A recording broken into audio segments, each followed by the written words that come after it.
Atos capítulo 2, versículo 37 até o versículo 41.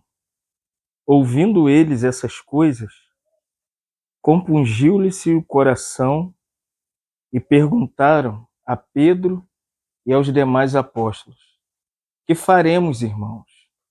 Respondeu-lhes Pedro: Arrependei-vos e cada um de vós seja batizado em nome de Jesus Cristo para a remissão dos vossos pecados e recebereis o dom do Espírito Santo. Pois para vós outros é a promessa, para vossos filhos e para todos os que ainda estão longe, isto é, para quantos o Senhor nosso Deus chamar. Com muitas outras palavras deu testemunho e exortava-os, dizendo: Salvai-os dessa geração perversa.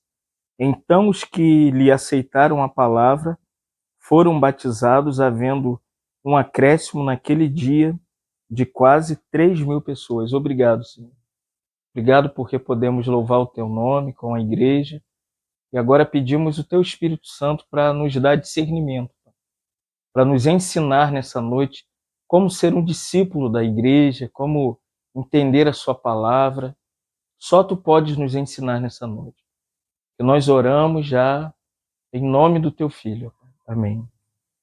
Então, antes da gente começar, eu queria entrar na folha, eu queria fazer uma digressão com vocês, ensinar um pouquinho sobre esse assunto aqui. Então, quando nós lembramos da questão da igreja, nós percebemos que o que nós vamos falar não é a igreja que você conhece hoje. A igreja, não é disso que nós vamos falar nessa noite, essa igreja que a gente entende. Nós vamos falar da igreja do primeiro século. Essa igreja que nós conhecemos hoje não é a igreja do primeiro século.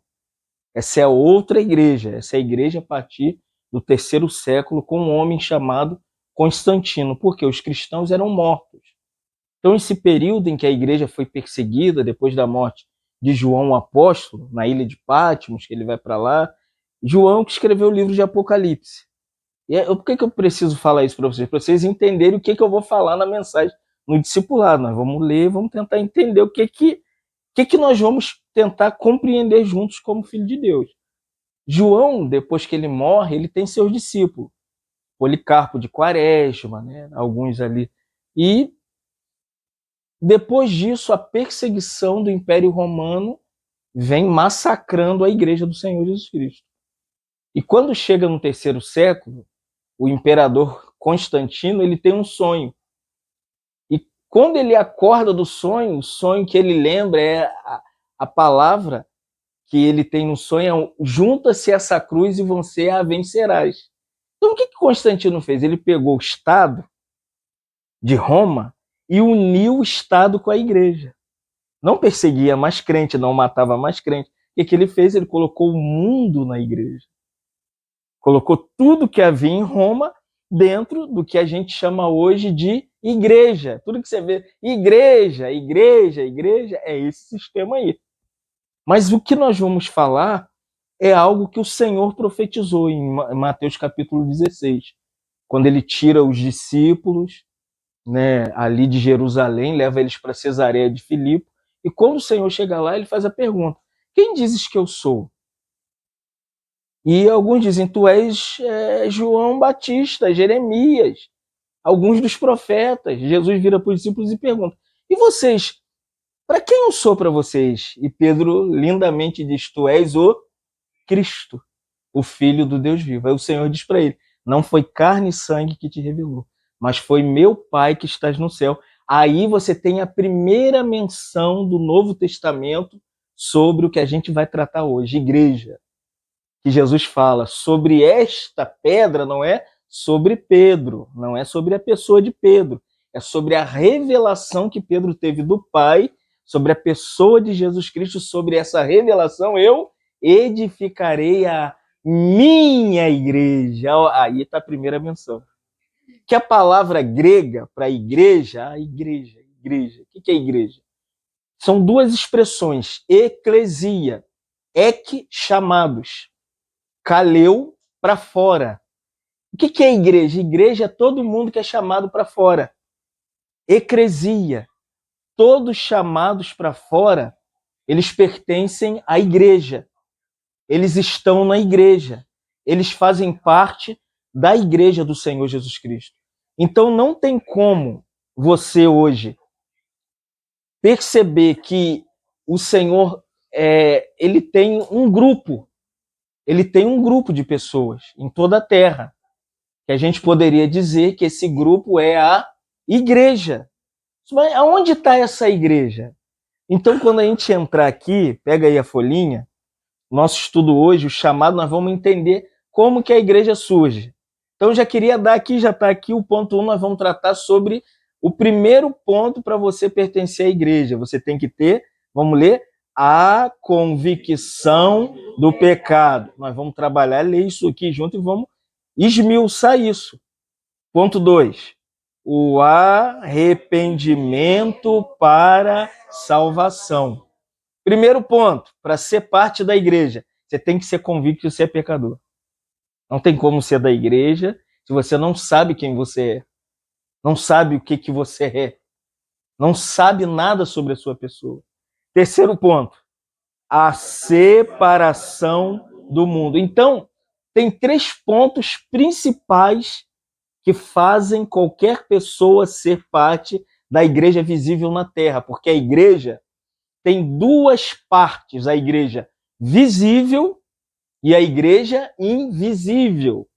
Biblicamente, nós chamamos isso de igreja militante e igreja triunfante. O que é a igreja militante? É essa aqui. Aonde está você, aonde eu estou, onde você está. Na igreja militante, você está batalhando, você está guerreando, você está passando por problema, por dificuldade, filho com problema e neto com problema. A igreja milita, a igreja está guerreando. Então, essa igreja que milita, nós chamamos ela de igreja local, a igreja que você reúne nela. Seja ela em Itaboraí, seja ela em São Gonçalo, seja ela em Miguel Pereira, seja ela no Rio de Janeiro, qualquer grupo de pessoas reunidos como eclesia, chamados do mundo para dentro do corpo de Cristo. Isso é a igreja.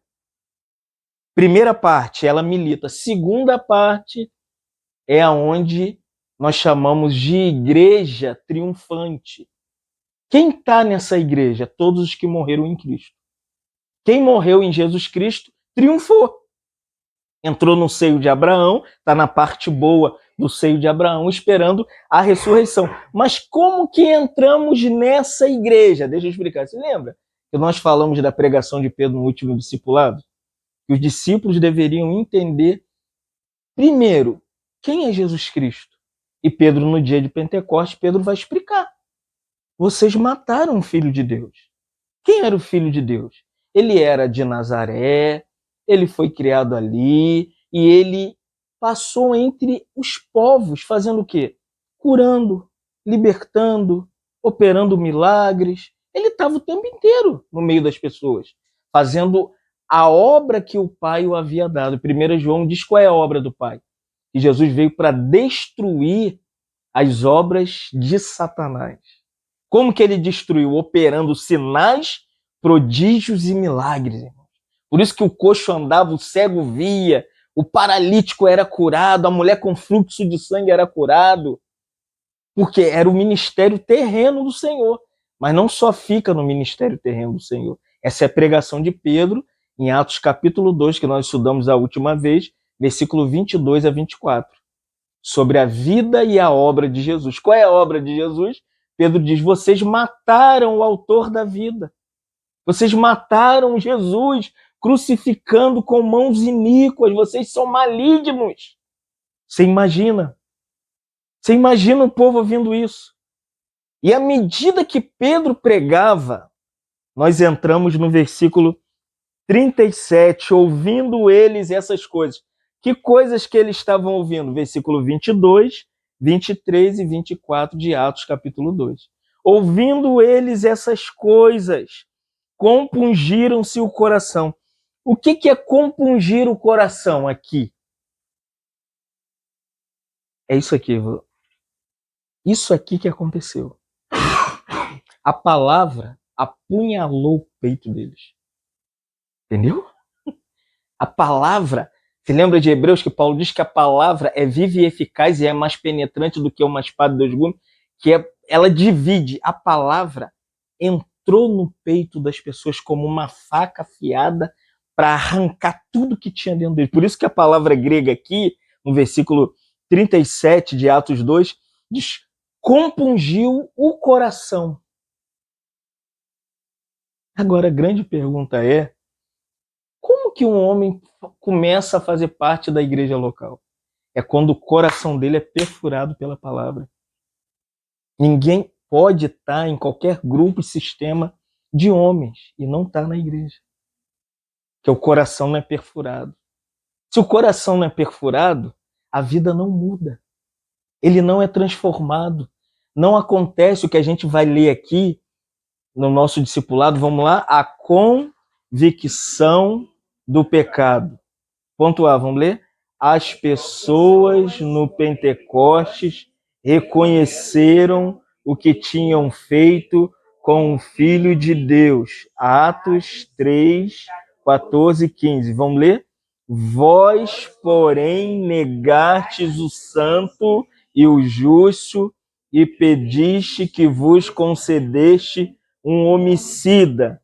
Desartes, matastes o autor da vida, a quem Deus ressuscitou dentre os mortos, do que nós somos testemunha. O que eles negaram quando eles pediram que Jesus fosse crucificado e Barrabás fosse solto? Pedro diz aqui, ele diz: vocês negaram o santo e o justo. Quem era Jesus? Ele era o santo filho de Deus, separado de tudo. Separado de tudo, e justo, porque nele não tinha pecado. Mas olha o que Pedro diz: vocês pediram que um homicida, imagina isso, irmãos, que um homicida fosse solto. Então, preste atenção. Quem eram aquelas pessoas que estavam ali no dia de Pentecostes? Eram pessoas que eram religiosas, que foram festejar uma festa judaica. Todo mundo festejando, de repente o Espírito é derramado, como o vento, como o fogo, as línguas. Se lembra que nós estudamos? Quando veio o poder do Espírito Santo, qual é a ação do Espírito Santo? Aqui, vamos ao ponto B, é isso aqui, gerar isso aqui. A pregação de Pedro, vamos lá. O quê? A facada. Esfaqueou, a palavra grega é esfaquear o coração. Irmão, você tem noção? Hoje, por que não acontece o que aconteceu há 2000 anos atrás no dia de Pentecostes? Porque a palavra não penetra o coração. O que você tem? Muito ajuntamento, muita diversão, muito entretenimento. Irmãos, como a gente precisa disso aqui. Olha o versículo que eu botei aí. Quem achou, lê para mim, Zacarias 12:10 aí, lê para mim aí.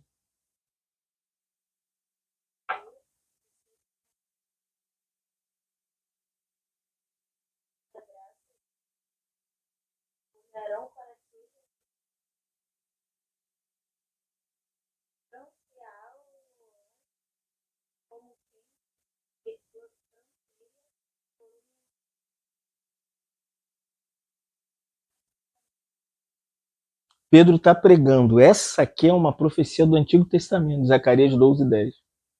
Quando Pedro diz lá em Atos 2:37 que a palavra perfurou o coração, a parte B do versículo, ele diz assim: e perguntaram a Pedro e aos demais apóstolos: que faremos, irmãos? Eles estavam debaixo de uma convicção do que eles haviam dito. É o que Zacarias está dizendo aqui. Sobre a casa de Davi, os habitantes de Jerusalém, o espírito de graça no dia de Pentecostes foi derramado. O que é a graça? A graça amolece o coração. A graça pega aquele coração de pedra, aquele coração endurecido, aquele coração pecador, vai apertando, apertando, apertando. A graça vai esfaqueando, esfaqueia, até que o coração seja diluído, irmãos. E Zacarias diz assim: e o espírito de súplica, eles começaram a suplicar. Atos 2:37. Que vamos fazer? E agora o coração está apunhalado, irmãos. Tem uma faca enterrada no coração dele no dia de Pentecostes. E Zacarias profetizando diz assim: eles olharão para aquele que eles transpassaram, que eles mataram. Eles estão se lembrando com a apunhalada da palavra, a palavra de Deus no coração deles, que eles haviam matado Jesus Cristo. E Zacarias diz: vão chorar, vão prantear pelo unigênito, chorarão por quem como chora amargamente pelo primogênito. Quem era Jesus? O filho único do Pai. O primogênito de Deus era Jesus. E ali eles estavam sobre convicção de que eram pecadores, irmãos. A verdade é que a maioria dos membros de igrejas locais, que a gente chama de igreja, não são convictos que são pecadores. Sabia disso? Eles estão ali porque é um meio social agradável, todo mundo se veste bem, é aquilo que chama a atenção deles. É por isso que tem a igreja do roqueiro, tem a igreja do balé, tem a igreja do dançarino. Não estou criticando não, irmão. Mas a verdade é que se a igreja tivesse pessoas com a convicção de que eles são pecadores, nem ia criticar as pessoas, nem ia atacar as pessoas, nem ia falar mal dos outros, nem ia apontar dedo para os outros. Mas hoje nós temos uma igreja que ela ainda não nasceu. As pessoas não são convertidos, eles são convencidos que são crentes. Você já encontrou pessoas assim? Não, eu tô lá, eu vou na igreja. Eu dou o dízimo. Eu oferto. Eu ajudo na obra missionária, irmãos. O que a gente precisa é ter convicção igual eles. O que nós vamos fazer, Pedro? Nós matamos o Filho de Deus. Você sabia que 90% dos crentes hoje não sabem o que é ter um coração quebrantado? Um coração submisso? Não sabem ouvir a voz de Deus? Então, irmãos, que esse nosso discipulado, nós aprendamos a ser discípulos convictos de que somos pecadores. Quantas pessoas estão batendo no peito aí na igreja? Eu encontrei um irmão uma vez em Resende, eu comecei a falar sobre pecado, salvação, a graça de Deus, a misericórdia de Deus. Ele apontou o dedo no meu rosto e falou assim: você é pecador. Eu não. Mas como que alguém pode ser do Senhor se não ter sido pecador? Irmãos, olha o que aqui a palavra de Deus diz, a pregação de Pedro perfura. Sabe por quê, irmãos? O que está em jogo não é a igreja. Não é o congregar, não é o reunir com placa ou sem placa, numa sala ou num templo maior, não é isso. A questão toda é o seu coração. Que diz que você é cristão. Não é o lugar que você vai, não é se você reúne numa sala ou num templo grande com parede preta ou sem ser parede preta. Eu reuni domingo num local enorme, com sala para crianças, com tudo, mas o que eu vi? Uma congregação de irmãos perfurados no coração, irmãos. Quebrantados, receptivos à palavra. Depois da comunhão, ficamos ali no local de reunião, comemos juntos e celebramos juntos. Como nós precisamos de crentes com o coração perfurado. Por isso, quando você pega a Bíblia, Ezequiel diz: tirarei o coração de pedra e vos darei um coração de carne. Deus está preocupado com o coração, irmão. Se for discípulo de Jesus, primeiro coisa que Jesus fez quando subiu no monte da transfiguração para dar sua mensagem, no monte das oliveiras para dar sua mensagem, qual foi? Bem-aventurados os limpos de quê? De coração, porque verão a Deus. Sabe por que muitos cristãos na igreja não vê Deus? É porque o coração é sujo. Só pensa nele, as coisas dele, a casa dele, a família dele, os bens dele. Ele dá dinheiro à igreja porque ele quer coisa em troca. Ele quer carro, ele quer casa, ele quer saúde, ele quer felicidade, irmãos. Nós servimos o Senhor é porque nós entregamos o nosso coração a Ele. Por isso que um dos hinos mais lindos que eu mais amo é aquele: dá-me um coração igual. A gente canta, não sabe o que está cantando, não, irmão. Você sabe o que você está cantando? Você sabe o que é ter o coração de Deus? Dá-me um coração. Não é o coração da Teresa, não, nem do Paulo, não, irmão. É o coração igual de Deus. Aleluia. Então, como nós precisamos, irmão, de convicção da palavra, isso é para ser parte da igreja. Por isso que eu vou dizer abertamente, 90% dos cristãos em grupos cristãos não estão na igreja. E agora vocês vão ficar mais escandalizados ainda. E grupos que reúnem em casas também, muitos não estão na igreja. Muitos vêm reunir aqui, sabe por quê? Eu estou decepcionado com aquele tal, com aquele X, irmão. Não vem reunir aqui decepcionado com ninguém, não. Vem aqui para entregar seu coração. Qual é a minha guerra? Porque a gente pensa que a gente é a igreja.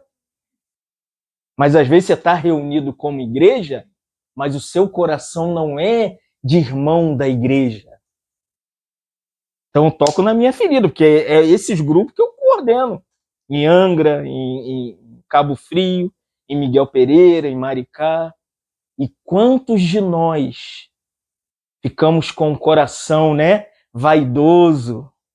Ah, porque nós somos isso. Porque... Irmão, a coisa primária, quer saber se você está na igreja? É isso aqui, ó. Olha Atos 2, 37. Ouvindo eles essas coisas, perfurou-lhes o coração, perguntaram a Pedro e aos demais apóstolos: que faremos, irmãos? Que faremos, irmão? Pedro poderia falar: larga o judaísmo e vem reunir.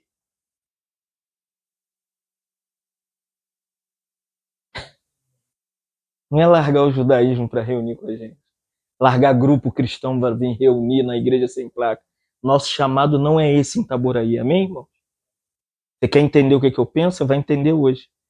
Eu não sou proselitista. Quem faz isso é testemunha de Jeová, é mórmon e adventista do sétimo dia. Nós cremos em João, capítulo 16, versículo 8. Quem que traz para reunir na igreja, de casa em casa, ou num local de reunião? Olha aí, vamos na folhinha. Vai. Eles foram... Não, foi pelo pregador. O que está escrito aí? Quem convence? Quem? É o Espírito Santo, irmãos. Quem quer convencer, persuadir, apontar o dedo na cara e falar assim: você é pecador e essa vida que você está vivendo não é a vida que Deus tem para você. Não é o pregador que faz isso. É o Espírito Santo, irmãos. Por isso que no nosso meio você nunca vai encontrar ninguém apontando o dedo na cara de ninguém. Dizendo quem está certo, quem está errado, se fez aquilo, se fez aquilo outro. João, vamos lá? Capítulo o quê? 16, versículo 8. Vamos ler todo mundo junto.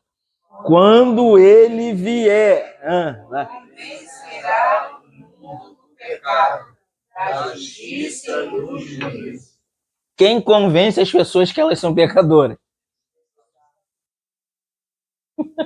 Quem convence as pessoas que elas estão precisando da justiça de Jesus Cristo?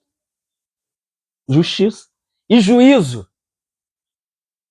Por isso que mensagem que fica falando isso, aquilo, dando ética cristã para o povo de Deus, não é mensagem da igreja. Qual é a mensagem da igreja? É a pregação da palavra. Quando a pregação da palavra, esse livro é aberto, o Espírito tem o poder de convencer cada um de vocês e mostrar quem vocês são. Esse pregador moralista não encontra-se na igreja. Que tem que fazer isso, que tem que fazer isso, que tem... Não, irmãos. Todos nós devemos no discipulado de Jesus Cristo. Se vamos... Não sei se você percebeu. Até aqui não tem menção da igreja. Aqui surge o primeiro meio daquilo que a gente chama de igreja local. Qual é a primeira área da igreja? Primeiro, eles estão convictos que são o quê? Pecadores, irmãos. Todas as pessoas convictas que são pecadores estão aptas a reunir na igreja, amém? Em que igreja? Com placa e sem placa, amém, irmão? Amém? Tem muita gente em igreja sem placa que acha que não é pecador, não. Sabia disso? E tem muita gente dentro de igreja com placa que também não acha que é pecador, não.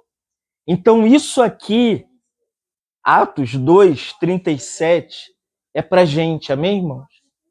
Para que o nosso coração não fique orgulhoso, para que a gente não fique batendo no peito. Primeiro ponto para se entrar na igreja, qual é? Tem que se convencer que você é pecador, você é igual o cachaceiro do bar, é igual a mulher que se prostitui, é a mesma coisa, irmão. Um irmão me perguntou, Fábio, como que se fala essas coisas? Eu falei, sabe por que eu falo isso? Porque eu sou um pecador regenerado. Você entendeu o que eu falei agora? Nós somos pecadores, mesmo regenerados. Tira a sua posição, a sua espiritualidade, para de ler a Bíblia, de orar, de reunir para ver para onde você vai. Aqueles hábitos velhos estão aqui, irmão. Eu vim ouvindo o hino agora, dos irmãos do Rio, que o irmão canta Romanos 7. O bem que eu quero, esse não faço, o mal que eu quero, esse eu faço. E Paulo diz, já não sou eu quem faço, mas é o pecado. Olha como Paulo trata o pecado. Por isso que a gente tem que ter convicção que somos pecadores. Paulo diz, é o pecado que habita em mim. Onde o pecado está, irmão? A gente acha que o pecado está no bar, na esquina. Está em você. Então, a primeira coisa é o Espírito que convence. Amém, irmão? Ser discípulos de Jesus. O nosso discipulado está baseado na pessoa do Espírito Santo. É ele que nos convenceu. Mostrou que a gente éramos pecadores. Se lembra? Eu sempre uso o exemplo do erro do alvo, errar o alvo. Pecado é errar o alvo. Todas as vezes que a gente erra o alvo, a gente entende quem nós somos. Somos quem? Pecadores. Aí João diz, né? Ele convence da justiça, né? E do juízo. Que justiça? É que nós não temos justiça. Isaías diz que a nossa justiça é comparado a pano imundo. Você já teve um pano de chão em casa? Você compra, né, naqueles homens do Alcântara, um pano, vem branquinho, né? Aí você começa, e limpa a casa no outro dia, e casa limpa, e limpa, e limpa, e limpa. Daqui a pouquinho, até que você bota no cloro, mas o pano fica manchado. Todos nós, irmãos, éramos como aquele pano de chão imundo, usado pelo diabo. O diabo passava a gente no chão. Mas uma hora o Senhor veio e nos limpou. Você lembra aquele hino da harpa que diz alvo mais que a neve, alvo... Isso que o Senhor fez com a gente, mais que a neve. Sim, nesse sangue lavar mais ao... Irmão, quem nos torna justos é o sangue de Jesus Cristo. E o juízo? O juízo é que a gente não entra mais em julgamento no futuro. Se eu morrer agora voltando para casa, eu vou dormir, vou entrar no seio de Abraão, mas crente nunca mais vai ser julgado, porque nós somos justificados em Jesus Cristo, porque isso é para quem tem convicção de pecado. Então tem gente na igreja que só entrou nas portas da igreja, está sentado lá, tem gente que toma até a Santa Ceia. Quem ouviu minha mensagem de Unamar, o irmão me perguntou assim, por que você não falou do versículo 70? Fala de Judas. Jesus falou, um dentre vós é Satanás. Era Judas, era discípulo, mas era o diabo. Então tem muita gente igual Judas, irmão. Não tem convicção que é pecador, acha que é muito justo, que o padrão de vida dele é justo, como cria os filhos, do jeito que ele não peca. Irmãos, que o Espírito Santo nos leve a entender que somos discípulos, convicto que somos pecadores. Ponto 2. Vamos lá? O arrependimento para a salvação.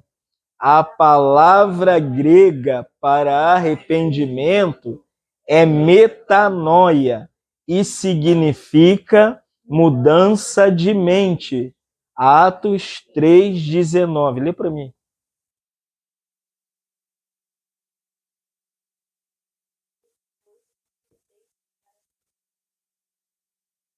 Segundo ponto para pertencer à igreja. Arrependimento. Aqui, irmãos. Aqui está Quer saber quem está na igreja, com placa ou sem placa? É quem se arrependeu. Não é quem recebeu um convite para ir à igreja, sentar no banco da igreja. Como que se entrava na igreja há 2000 anos atrás? Primeira coisa que tinha para o diagnóstico que Pedro ia fazer de mim e de você. Olha só, Atos, capítulo de número 2, versículo 38, que eles perguntaram, o que nós vamos fazer? Pedro disse, respondeu-lhe Pedro, arrependei-vos. Oh! Imagina a cabeça deles falar assim, Pedro, você não vai convidar a gente para reunir lá na casa de Joaninha, não? Na casa de Bertoldo, não? Mas, irmãos, eu vou falar uma coisa para você. Convida ninguém para reunir, não. Prega o arrependimento para as pessoas. Que o que tem de gente reunindo em igreja com placa que nunca se arrependeram. E irmãos reunidos de casa em casa que nunca se arrependeram. No nosso meio tem um irmão que ele está no 7º casamento, ele não pode ver uma irmã. E ele é contra a denominação. Mas vê uma irmãzinha, então ele reúne aqui como lobo. Você entendeu? O melhor lugar para se reunir como lobo é esse aqui. Você sabia disso? Mas você está enganado. Está enganado. Nós não reunimos porque nós nos decepcionamos com denominação, temos problema com o pastor. Nós reunimos porque nós nos arrependemos. Temos coração de arrependimento. O grego é metanoia, mudança de mente. O irmão me perguntou assim, Fábio, como que se faz para reunir? Eu falei, primeiro tem que se arrepender. Que tem de gente reunindo, irmãos. Tem uma coisa linda na biografia de Jonatas Eduardo, que ele foi um pregador do passado. E quando começou aquele grande despertar na América, todo mundo achava que deveria ir reunir na igreja. E enchia. E Jonatas Eduardo foi numa reunião no interior rural. Quando chegou lá, ele botou uma mesa na entrada do local de reunião do grupo dos irmãos. Devia de ter uns 500 irmãos. Ele falou, fecha a porta do local. E quem cuidava daquela congregação era o avô do Jonatas Eduardo. Era um gigante espiritual. Só que entrava tudo. Tinha tudo lá. Todo mundo, somos de Jesus. Jonatas Eduardo, movido pelo poder do avivamento do Espírito Santo, ele falou, ninguém entra.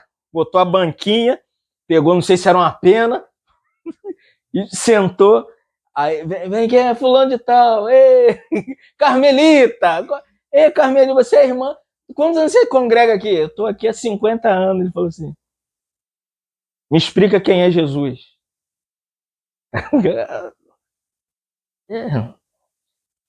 Quem é o Espírito Santo, irmã Carmelita? Quem são os anjos, Carmelita? Passa. Ele interrogou os 500 irmãos, virou a noite.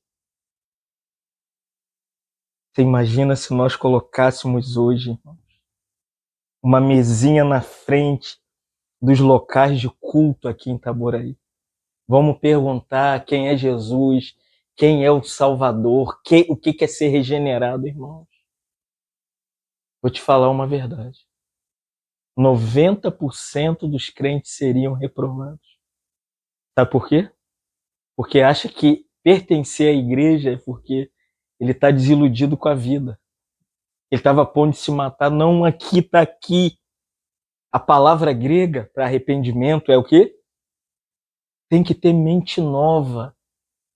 Outra mente, outros pensamentos, outra razão, outra lógica. Por isso Pedro diz aqui, né? Arrependei-vos, pois, olha aí, convertei-vos. Não é só se arrepender, não. Para pertencer à igreja tem que ter duas coisas. Arrependimento e conversão. Que tem de gente, irmãos. O Thales veio cantar aqui, eu fui ver o vídeo dos bastidores do Thales aqui. Thales meteu aquela blusa apertada, O camarim do Tales tinha o nome dele, parecia cantor famoso. Tales Roberto, com aquela sigla. E só entrava irmãs no camarim. Só varoa. Então nós temos uma geração de crentes, irmãos. Vou falar a verdade. Que o discipulado necessário para pertencermos à igreja local, vou reenfatizar de novo, que a gente não vamos só ficar atacando os irmãos, não. Com placa ou sem placa. Se você não se arrependeu, você pode ficar sentado aqui a vida toda. Pode ficar vindo aqui a vida toda. Por isso que Pedro, no dia de Pentecostes, ele fala, tem que se metanoia. Tem irmão reunindo com a mente da Afrodilise, irmão. Não mudou a mente. Tem irmãos reunidos que quer matar o outro.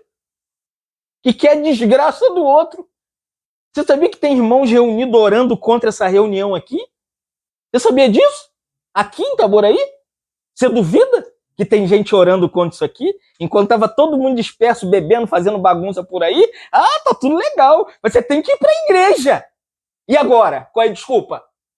Agora a gente vai falar qual é a desculpa. Arrependei-vos e convertei-vos. Pensou que era bagunça, né? Não, querido. O caldo é mais grosso. Entendeu? Quem lê, entenda. Eles vão ver. Então entenda, irmão. Nós não estamos atrás de grupo grande. Vocês não sabem a minha história em Itaboraí. Vocês não sabem o meu passado aqui. Teria um grupo enorme aqui. As grandes lideranças já me procuraram. Mas nós não buscamos isso. Nós queremos duas pessoas que se arrependeram dos seus pecados. Que entenda quem é Jesus. Porque o que conta é daqui para lá. O que conta é o Gil, irmãos. Daqui para lá, para quem o Gil vai prestar conta? Não é para mim não, irmão. É para o Senhor, para quem o Paulo vai prestar conta. Para quem o Derek vai prestar conta. Por isso que a gente pode se alegrar, pode se divertir, pode nadar, pode pular, jogar totó, pode fazer tudo, irmão. Mas arrependei-vos, amém, irmãos? Vamos lá na folhinha, diz assim, ponto B. A doutrina do arrependimento foi pregada por Jesus e os apóstolos. Aí eu vou ler isso aqui. Mateus 3, 1 e 2. Naqueles dias, apareceu João Batista pregando aonde? No deserto da Judéia, e dizia, vem todo mundo, ser felizes e contentes. Ai, meus lindos. Ai, eu tava vendo um assim, ai, queridinhos e queridas. Aí a galera me... enche a igreja. Teve um que desceu vestido de chapolim colorado. É um absurdo, irmãos. Tá aqui João Batista, o primo de Jesus. É o que ele diz? Ele diz assim, qual é a mensagem dele? Vamos ler, irmãos? Arrependei-vos. Porque o que está próximo, irmão? Sabe por que a gente tem que falar essas verdades? É porque nós já estudamos sobre o reino, irmãos. E nós já falamos sobre o arrebatamento da igreja também. Vamos lá, continuar aqui. Mateus 4,17. Agora é Jesus. Primeiro, qual é a mensagem de João Batista? Arrependei-vos. Qual é a mensagem de Jesus? Daí por diante passou Jesus a pregar e a dizer, não, vamos ser felizes e alegres e contentes. Vamos lá, hoje tem vôlei. Hoje tem vôlei na Galileia. Vamos pular, vamos pular. Irmãos,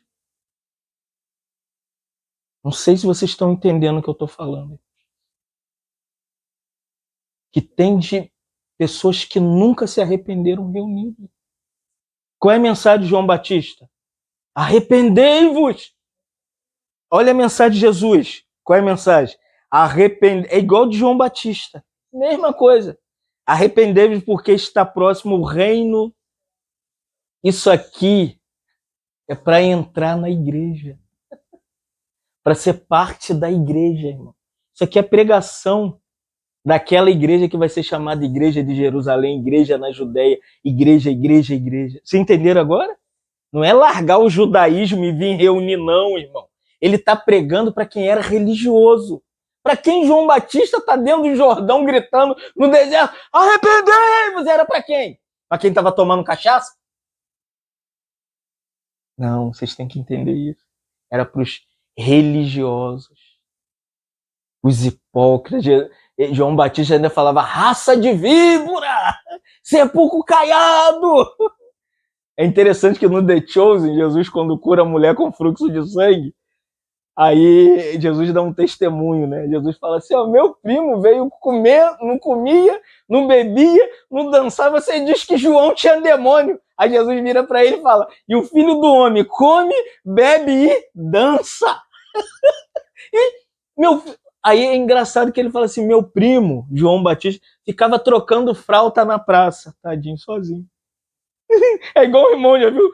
Eu ali de vez em quando tô oferto pra ele. O irmão fica com a caixinha dele, já viu na Praia do Outeiro? Tocando louvor e com aquela pregação ali dele. Tocando flauta sozinho. Quantos templos estão cheios. Os eventos estão cheios. Irmãos, sabe por que não tem a pregação da cruz igual nós cantamos? Como ama. Não tem a cruz, não tem convicção de pecado. Não tem a cruz, não tem arrependimento. O que tem? Ajuntamento de pessoas. Eu vindo agora na ex-Lagoinha. Sei que tem irmãos que vão ver. Me perdoe, irmão, mas eu vou falar. Eu vi 3 irmãs. Eu falei, elas estão indo para outro lugar, né? E elas pararam a van. E não tinha identidade, elas não carregavam um livro preto. Agora eu entendo que nós temos os nossos smartphones. Não nego que a Bíblia está no nosso celular. Não nego, eu ando com a Bíblia no celular, eu leio. De repente, elas falaram assim, para em frente à igreja.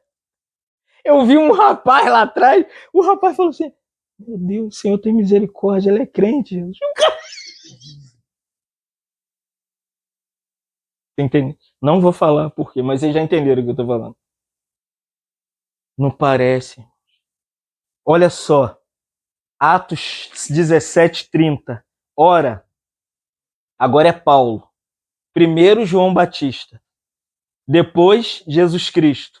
Terceiro, o apóstolo Paulo, que é um dos apóstolos. Diz assim, ora, não levou em conta, Deus não levou em conta o tempo em que éramos ignorantes. Irmãos, tem uma parte que é ignorância nossa. Que a gente fazia as coisas publicamente, expunha o nome do Senhor. Mas o tempo de ignorância tem que acabar uma hora, irmão. O irmão me falou assim, mas Fábio, é isso. Eu falei, irmão, é o tempo de ignorância. Você não pode esperar que uma irmã do tamanho da Emily se comporte como um irmão da estatura do Paulo. Uma criança espiritual você não precisa cobrar. Mas um homem, depois de 40, 50 anos, vivendo a fé cristã, você tem que cobrar ele. Irmão, esse seu jeito não é de Deus. Um irmão falou assim, Fábio, eu fui lá, o irmão tava fumando cachimbo. Eu falei, aonde? Irmão Saci Pererê? Aí eu fui até o irmão. Eu enviei o irmão aqui, rapaz. Ele, mas um cachimbinho não tem problema. Eu falei, tem, irmão. Vou te contar uma história. O maior pregador londrino era Charles Randall Spears. E ele fumava charuto. Acredita nisso? Até que ele convidou Moody. Moody chegou para pregar em Londres. Quando Moody começou a pregar, Spurgeon sai ali do local com um baita de um charutão. Moody falou, o irmão fuma? Eu falei, eu fumo não é pecado. Tá bom. Voltou de novo, não falou nada. Na outra semana ele escreveu uma faixa que ele tá falando de Spurgeon, não é Fábio Falcão, amém, irmão? Tem coisa que a gente trata no oculto, o cara não tem notariedade, ninguém conhece o cara, mas Spurgeon era conhecido mundialmente. D.L. Moody escreveu: o amado irmão Spurgeon fuma charuto. Renuncie! Ele se envergonhou. É isso aqui, os tempos da ignorância, irmão. Você imagina, depois de 50 anos no Senhor, você me vê ali tomando um porre na Praça do Outeiro, caído na Praça do Outeiro. Isso aconteceu comigo com o irmão. Nós fomos evangelizar numa cidade, chegamos lá, o irmão tomou um porre e caiu no meio da praça. Caiu e ficou lá caído. Falei, irmão, isso é tempo de ignorância, irmão. Então tem certas coisas que é tempo de ignorância, irmãos. E que a gente precisa renunciar a essas coisas. Amém? A gente precisa ter o coração de que a vida cristã não é uma vida de brincadeirinha. Ah, porque eu estou na igreja, não tem placa, não tem pastor. Você está enganado, irmão. O nosso pastor é o Senhor, amém? Lembra de Davi? O Senhor é o meu pastor e nada me faltará. Nós temos um guia, sim, irmão. Nós temos alguém dirigindo a nossa vida e ele sabe o que você está fazendo. Por isso, Paulo, na pregação deles, tempo de ignorância. Agora, porém, notifica aos homens que façam o quê? Que sejam o quê? Felizes. Que sejam agradáveis. E que sejam amáveis. Irmão, preste atenção aqui, por favor. Que sejam felizes. Que sejam agradáveis. Mas não é isso. Paulo está dizendo para os irmãos, se arrependam. Às vezes a gente fica na vida cristã como se isso aqui a gente fosse durar aqui para sempre, irmãos. Quantas pessoas já dormiram no Senhor sem se arrepender? Sem ter um coração quebrantado? Vivendo de qualquer jeito? Então entenda, irmãos. A vida cristã não é essa bagunça que você pensa, não. Não é isso que você faz, não. Eu não vim para Itaboraí para fazer ninguém feliz, não, irmãos. A gente sabe das nossas lutas, das nossas fraquezas, fora os ataques que a gente sofre do cristianismo. Então que a gente dê testemunho do que nós somos, amém? Somos convictos que somos pecadores e nos arrependemos. Vamos terminar. Essa aqui é pior ainda, a separação do mundo. Vamos ler? A separação do mundo. No caminho do discipulado, precisamos... Ninguém gosta da porta estreita. Pedro diz, Atos 2,40, salvai-os dessa... Dá nome a essa geração. A geração da Emily, do Pedro, dele. É a pior geração. A nossa geração não era tão perversa igual a nossa. Pedro estava vendo um joguinho no celular. Aí eu e a Ellen pegamos para ver o jogo. O jogo ensina a criança a matar os outros. Mas é um jogo de criança. Você imagina que está por trás. É isso que Pedro está falando.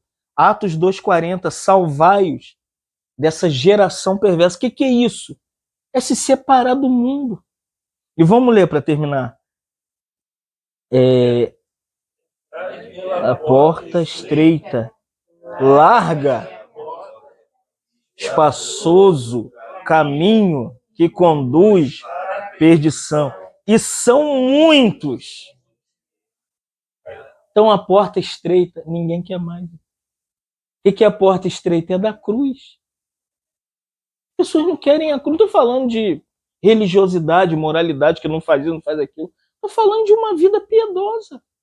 Uma vida que se sacrifica pelo Senhor. Uma vida que se consagra ao Senhor.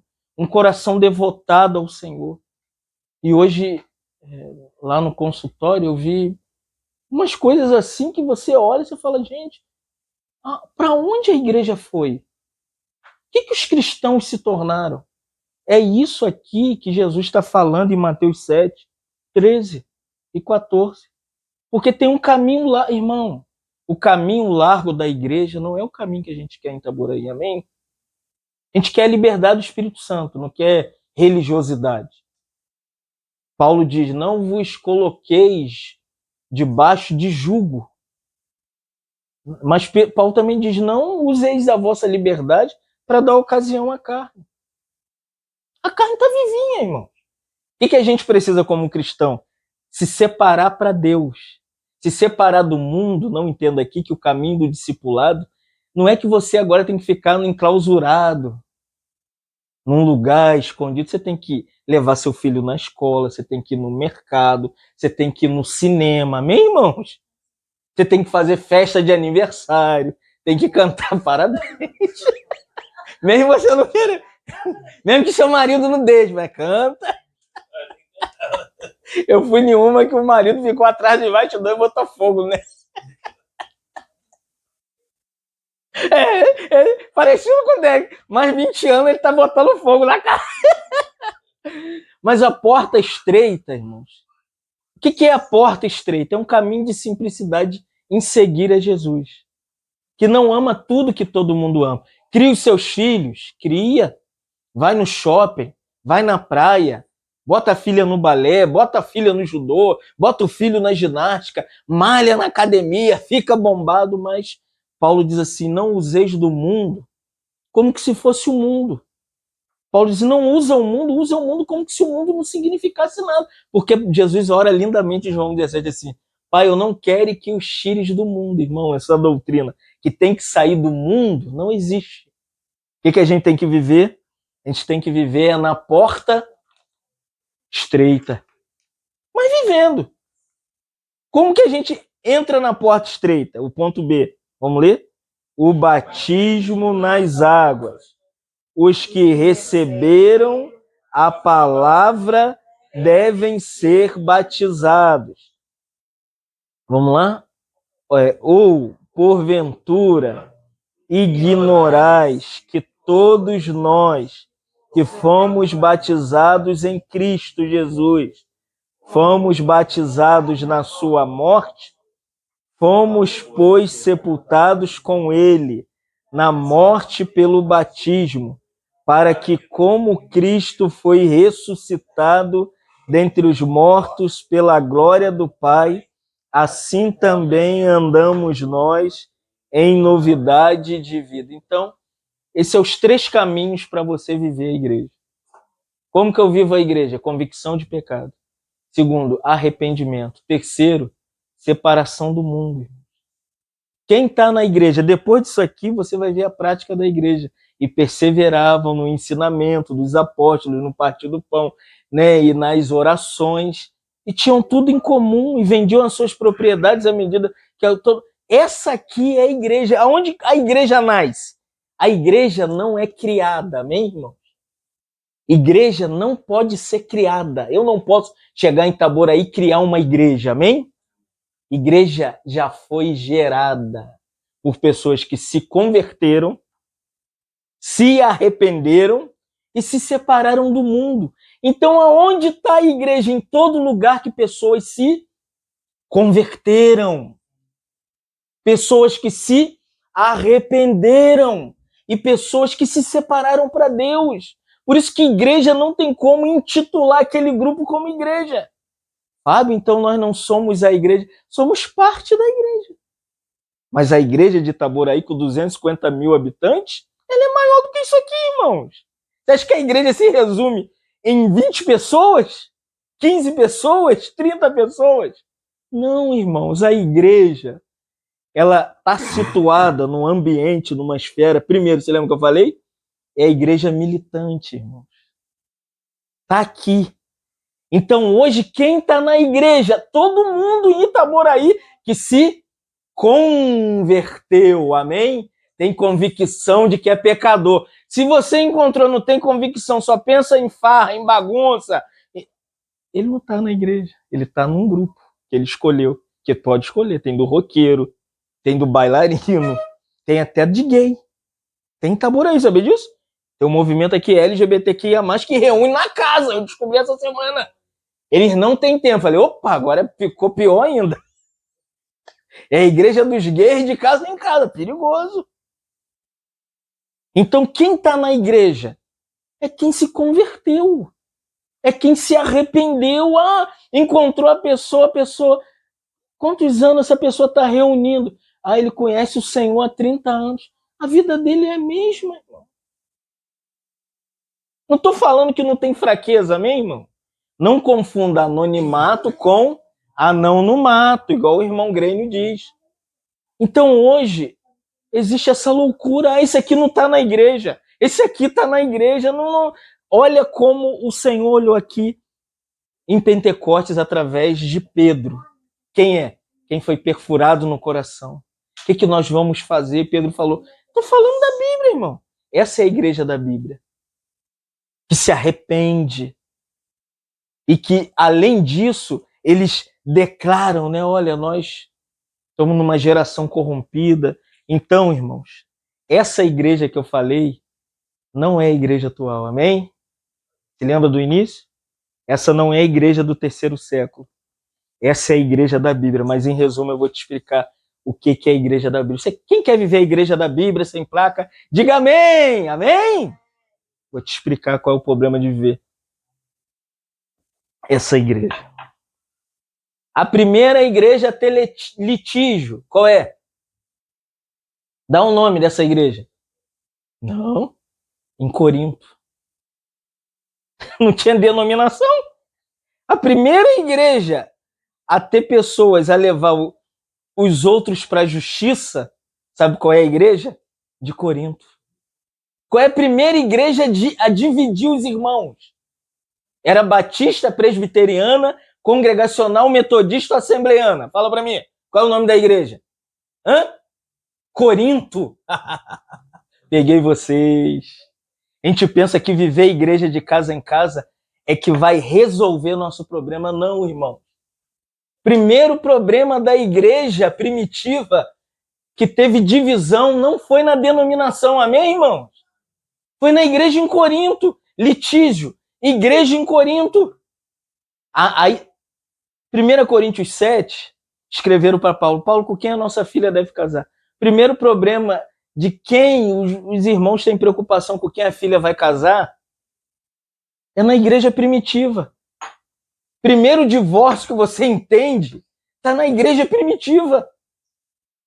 Quando chega no capítulo 5, a primeira fornicação da igreja está em qual igreja? Fala para mim. 1 Coríntios 5. Igreja em Corinto. Vou te dizer uma coisa que eu fui atacado no Rio de Janeiro porque eu estou falando isso aqui.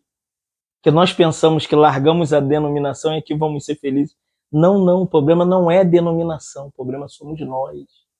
Você pode reunir aqui em fornicação. Você pode reunir aqui em litígio.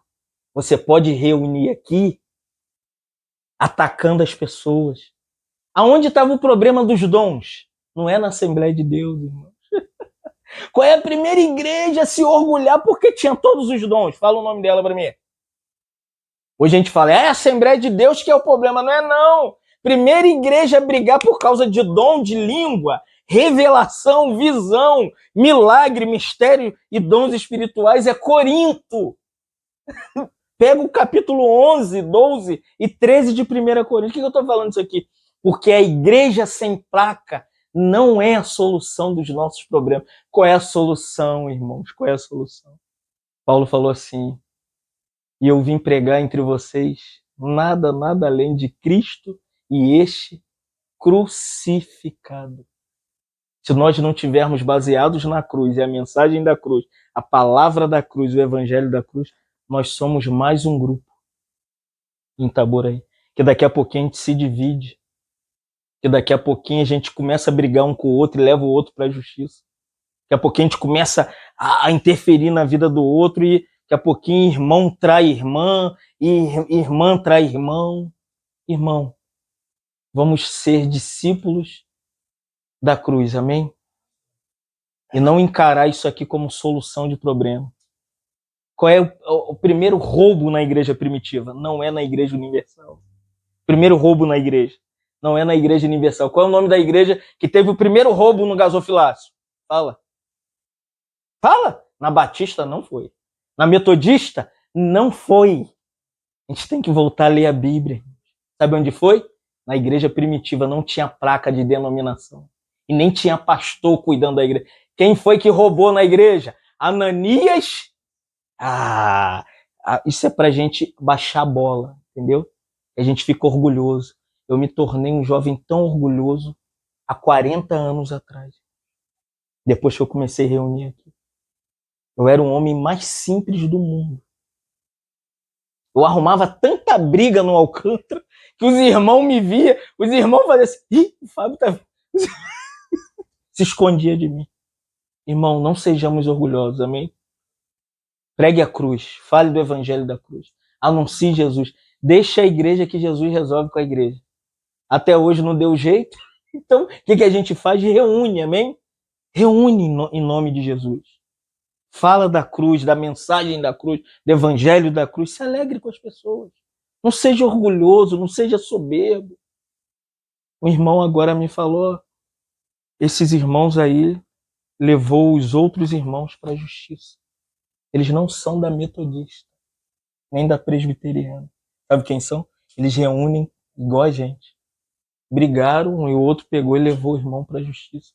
Isso resolve. Se eu tenho problema com o Paulo, eu sou empregado do Paulo, eu sento e converso com o Paulo.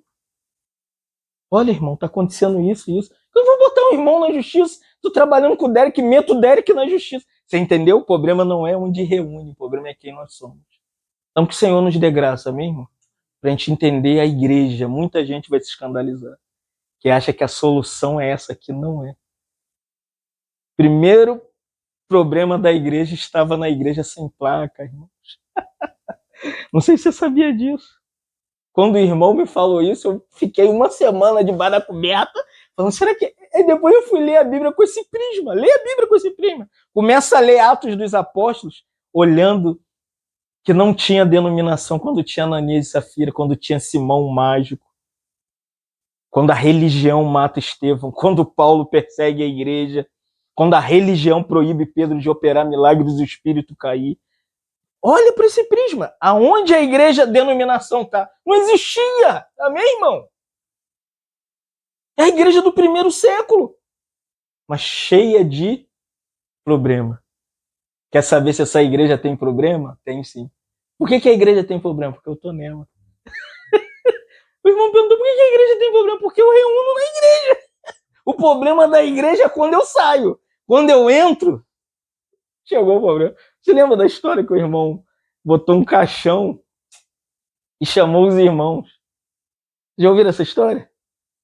Aí chamou os irmãos, já ouviu? Aí chamou os irmãos e falou, hoje eu vou mostrar quem traz problema para a igreja. Os irmãos viram o caixão e falaram, morreu. Tá morto o problema. Aí os irmãos passavam, botou uma fila coletiva, aí olhava, ai meu Deus, meu Deus, morreu. Aí no final o irmão falou, irmãos, qual é o problema da igreja? A igreja falou, somos nós, porque dentro do caixão tinha um espelho. E quando se olhava, quem você via? Você! Aí os irmãos falaram assim, não vai ter mais briga, não vai ter mais guerra. Não vai... Parou, porque o problema somos nós, irmão. Não é denominação, amém? Embora eu não seja denominacional.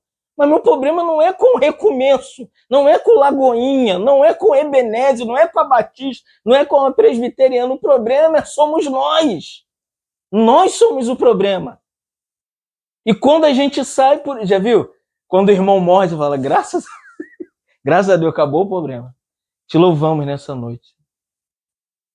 Pedimos a Ti que nos dê uma visão clara, Senhor, da igreja do Novo Testamento. Que não podemos criar, inventá-la, mas sabemos que ela existe, Senhor, com pessoas que são convencidas pelo Espírito Santo. E a Tua palavra penetrou o coração deles, abrindo, Senhor, um coração para que eles entendessem quem o Senhor é. Senhor, por isso nos dá pessoas convertidas nessa cidade. Pessoas que Te conheçam a Tua palavra. Também nos dê um coração de arrependimento, Senhor. Às vezes reunimos sem nunca ter nos arrependido.